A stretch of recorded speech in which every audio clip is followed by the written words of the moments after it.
Hey guys, welcome back to another Flesh and Blood video.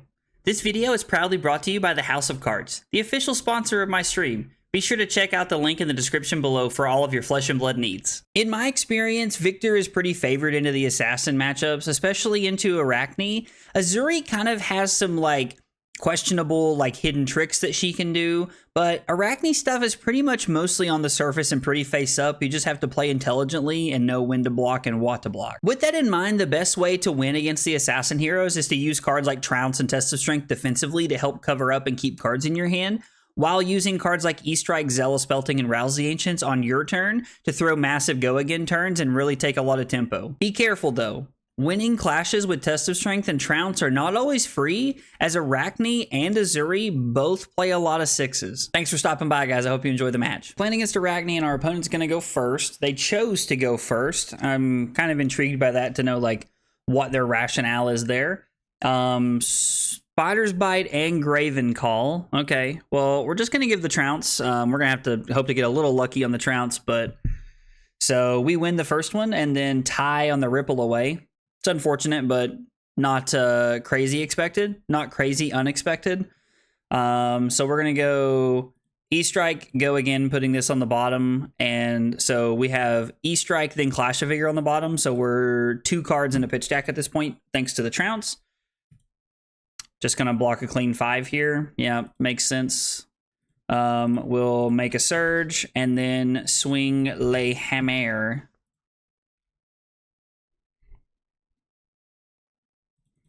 All right, so we put 4 cards in a pitch stack. We have our first hand put together here. This blocks very nicely with the Test of Strength. This is a very good hand to have here. Not really a reason to add another card in front of this, in my opinion. We could, but I don't really see a need to. Surge pops. We make a new Surge. Throw the Macho Grande for 8 Dominate, trying to force damage through if we can here early. I'm not a big fan of using Macho Grande early, but it's the best thing we had in our hand. So we're just going to throw it at him. Putting 3 cards back into our deck. So we're going to go 5, 6, 7. We're 7 cards into pitch stack.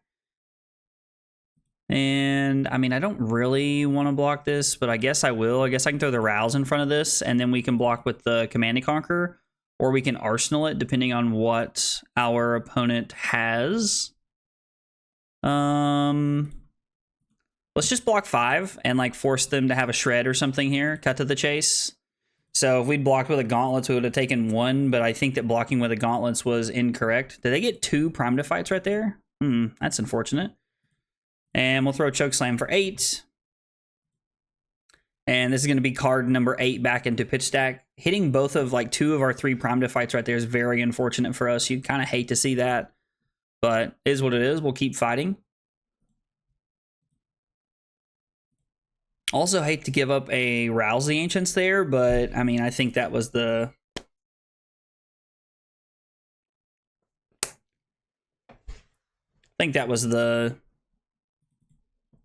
best play we could make with that hand. So 8 cards in a pitch deck. Okay.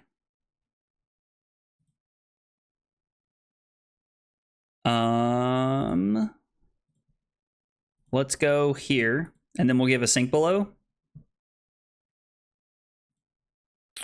Give a Sink Below, and I don't know that there's really a reason to sink here. That's honestly perfectly fine with me. I'm not going to sink. I think this is a win, getting to cover up the cut to the chase there. Them banishing 1 card for my deck is not really the end of the world for me, but I do think that it's better to... I think it's better to play it around it than not. So we get to throw Hammer for 6, which is honestly just our best fatigue weapon. Arakni, obviously has some pretty good fatigue options themselves, but I do think that we, Anothos offers a very good, late game fatigue plan into, pretty much every other hero in the game. With what it's looking to do. So let's see. Let's go 9, 10. We're 10 cards in the pitch stack. What's the random token we're getting here? An Inertia? Okay. So let's go Trounce and then Clash of Vigor here. And then we have a Golden Sun. We are going to destroy a gold and target them. And we're going to get that gold back plus the one we were going to win anyway by throwing the Golden Sun here. Or I'm sorry, by revealing the Golden Sun. So we lose a blue Thunderquake, which not like great, but it's fine. So we went 10 cards into our deck last time. I mean, I guess let's just throw this, right? Like you never know like what's going to come up.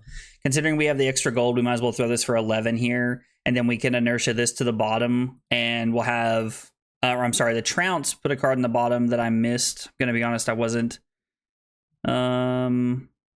Yeah, so we're technically 11 cards into pitch stack at this point.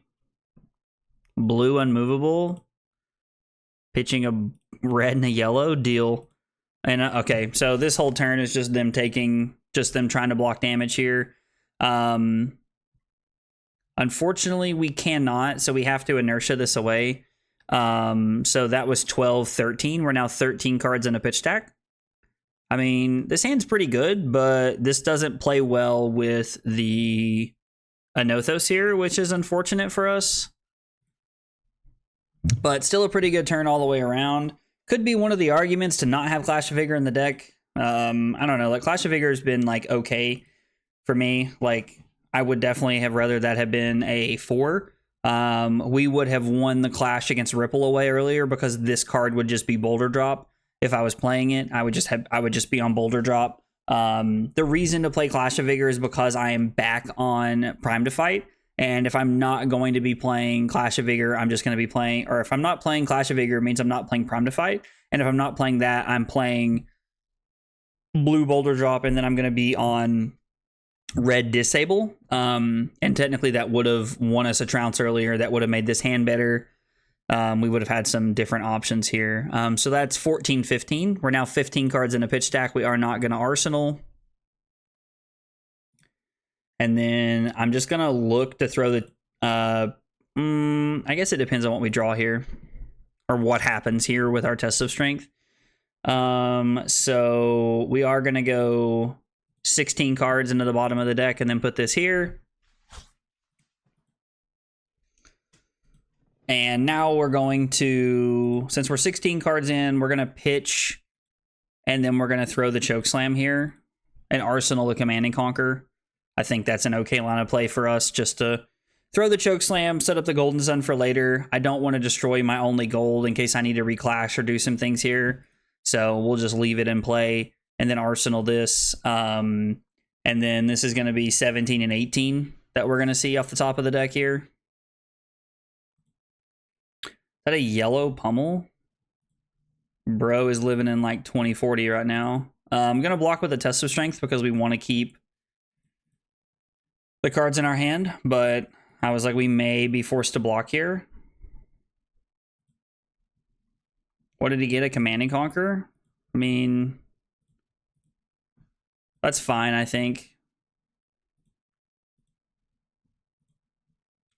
So we just went 17 and 18 last turn. Surge pops. I do not have the ability to throw the Prime to Fight here. I could... I guess I could have thrown the Command and Conquer and Arsenal the Prime to Fight. That would have been a better play. I was originally going to throw the Hammer here, but like I think that they were both going to be for 5, so I might as well throw CNC. But they had a pretty good answer. 19-20. We're 20 cards in a pitch stack. This is a pretty solid hand here. We're just going to say no blocks. I have no interest in blocking this here. I mean, yeah, this is... one card off the top. Just we're gonna take 5 and take a card off the top to be able to have a pretty aggressive turn back at them, which I am a fan of here. So yeah, we'll just throw Zealous Belting for 5 go again.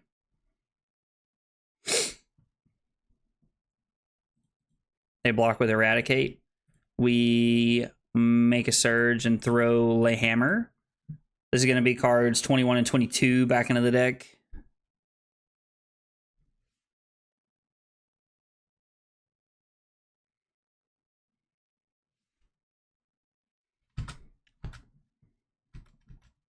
We're 22 cards in a pitch stack. Arsenal, a pretty good card. Draw a hand that's not good. I think we're going to block this turn the way our hands have lined up. I mean, you have new information, so I'm not a huge fan of you taking that back, but at the end of the day, it's fine. Like, we're testing, right? I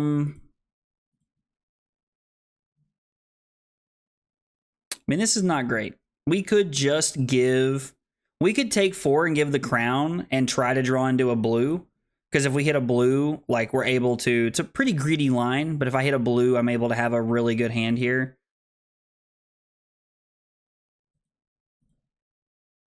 Okay. Trying to deal some extra damage to us there. So let's go Zealous Belting. For 5, go again. Yep, they give us the Favor Scene and take 1, go to 18. Crown put us 23 cards back into pitch stack, and then we're just going to throw the Spinal Crush here. Yeah, like let's just throw 9 at our opponent. Like, call that a major win for us, and we get to put some cards back into our deck. Now, the red unmovable is unfortunate, but it is what it is. So 24, 25, 26.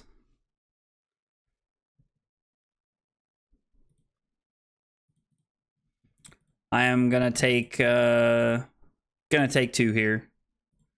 And they just pass. I have to say, admittedly, I did not think they were going to pass there, but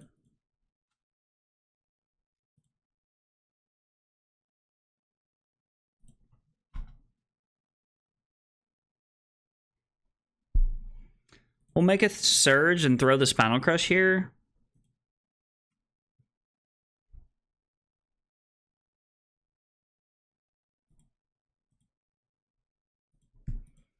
They take 3. I guess we can Arsenal this. Do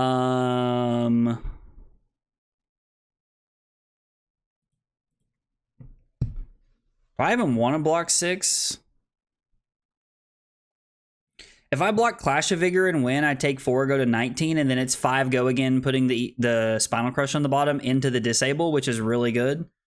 We have to win the Vigor, though. I mean, I was like, I feel like there's a pretty decent chance of us winning the Vigor here, which is awesome. So, Surge and Vigor pop. We get to go 5, go again. Our opponent still has a lot of equipment here, but we're at a point where, like, I think we're pushing the right kind of tempo that we want to be. And then disable for 7. And this demands some cards here in some fashion, or I was like, we get to take their arsenal, which is a big W for us, I think. This hand's not great. This hand is less than ideal, for sure. Yeah, we'll just block 6 here. I don't really want to give them any more cards out of my deck. Like, they took 2 cards out of our deck for, like, 1 there, which is fine, but what do we have? We have both the Golden Suns left in the deck. They give us a Favor Scene. That makes sense. We're going to go up to 30 and down to 26, and then they're going to have 29 cards. And this is the last... This is the last hand before pitch stack, if I'm not mistaken. Sigil to go to 13.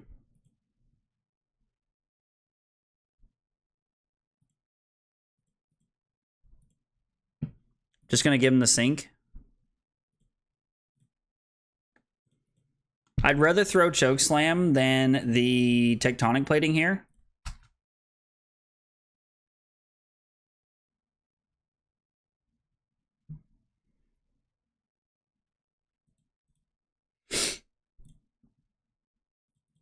And then we're going to go up to 28 and down to 24. So we're ever closing the gap here of cards, and we're still up on life. We are down on equipment, but we're up on life. So...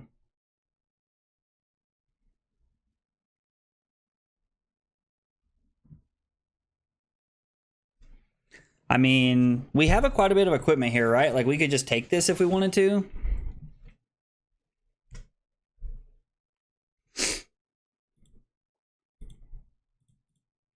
mean, I'm just going to block 6, like, unless they're living in, like, 2040. I mean, they've already shown us they are playing a yellow Pummel, so, like, maybe there's some reason for me to respect it here. I would like to undo my blocks, please. I'd like to block like this. And if you want to pummel me, that's fine. I'm not respecting the pummel, but, like, I would like to...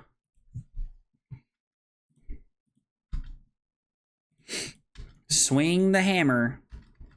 Now we're going to go up to 26 and down to 22. So now we've just made up another card, which I think is pretty good for us right there. All things said.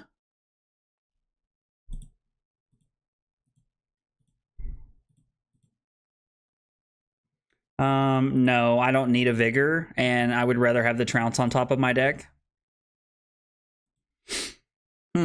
Question is, what do I want to get back? Is it just another Golden Sun? Like, they got a Command and Conquer. I mean, Go Again's pretty good, though. I mean, a Go Again card's pretty good. Golden Sun's pretty good.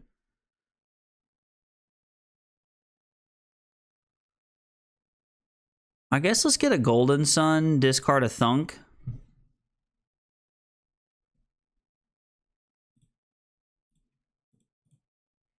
We'll just block 6 here. They're definitely winning the card, like, economy battle this turnaround. But I think it's okay. We're still in a pretty decent spot here. I like that they have to pitch 2 reds to do that. We're going to give them the Trounce. And winning with a Thunk is massive.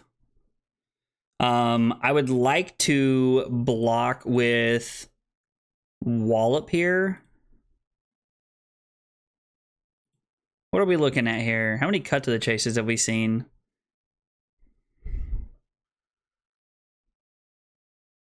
We've seen 2 cut to the chases, so there's one more left in their deck. Which means if I give Wallop Golden Sun...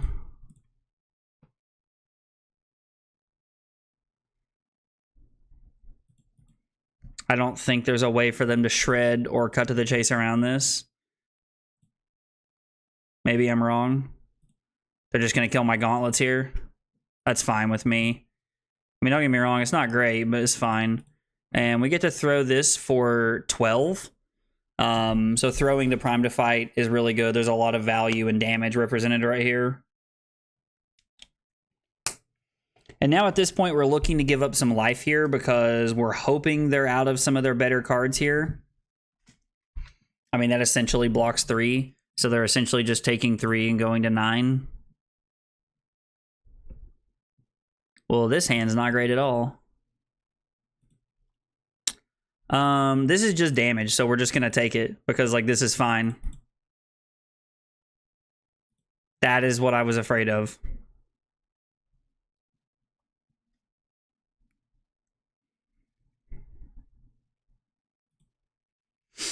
Okay, so we're going to give E-Strike and Rouse. We could give E-Strike and Civic Steps here. Or, I'm sorry, Rouse and Civic Steps. All right, no, we're just supposed to give these 2 cards. No.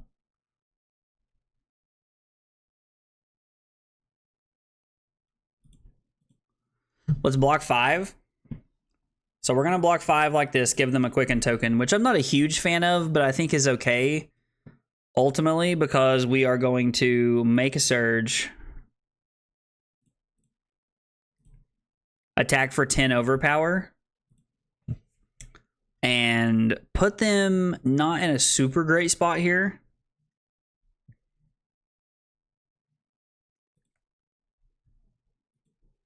Okay, they go to 12, so... they're currently taking 8, which would put them at 4. All right, I mean... we do have to go to 13 here, which is fine. Like, it's not great, but it's fine. I think the next Golden Sun closes out the game. I mean, they have some unmovables and stuff in their deck, but I don't think they're coming up for another hand. So, let's take 2. I'm pretty much not interested in blocking this Graven Call ever if I can help it. Now, this one I kind of want to block. And then if I need to give up the Spinal Crush, I will.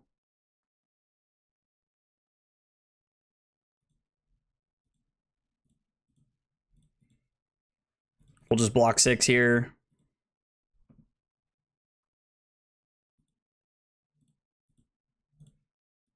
Uh, 10 overpower. And then if this doesn't end the game, which not a huge chance it does. I mean, I guess it could.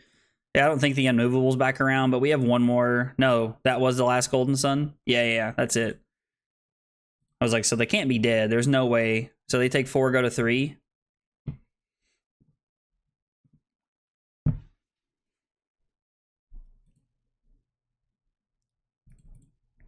We're gonna say no blocks here.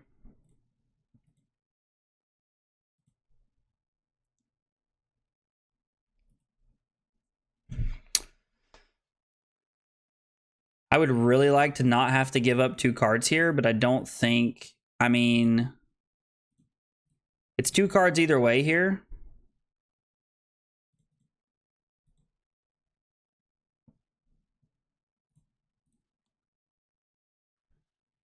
I was like, I already pitched, that shouldn't be asking me to do that. And then we get to come in for 6. So this demands at least 1 card from their hand, probably 2, considering the rate that the game is going. We have enough life to give up here to where I think we can try to keep. Oh, heck yeah. If this is how they're wanting to play the last few turns of the game, major W in my opinion. That's an unmovable, almost assuredly. We're going to throw the Macho Grande, which is 8 dominate. And I mean, it's probably the unmovable if I'm just guessing here. They have to have it in their hand or in their arsenal either way. It's just about how the rest of the game plays out because we need to be able to throw Cranial Crush at them. Ooh. Do they not have it here? It's like if I counted correctly. Oh, I thought it was the card they arsenaled. Oh, that's a big win for me. That is a big W for me. And they're going to go sink below first, almost assuredly. No, they did not.